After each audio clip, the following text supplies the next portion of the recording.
How to use YouTube TV free trial for NFL Sunday Ticket.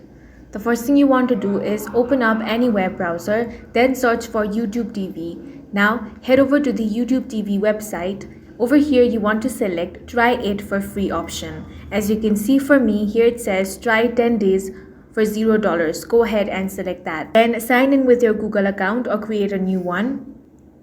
Now we want to enter your payment details to activate the free trial. Once your account is set up, remember that NFL Sunday Ticket isn't part of the trial, so you need to buy it as an add-on. Open your YouTube TV account, go to Settings, then Membership, scroll through the list of available add-ons until you find NFL Sunday Ticket.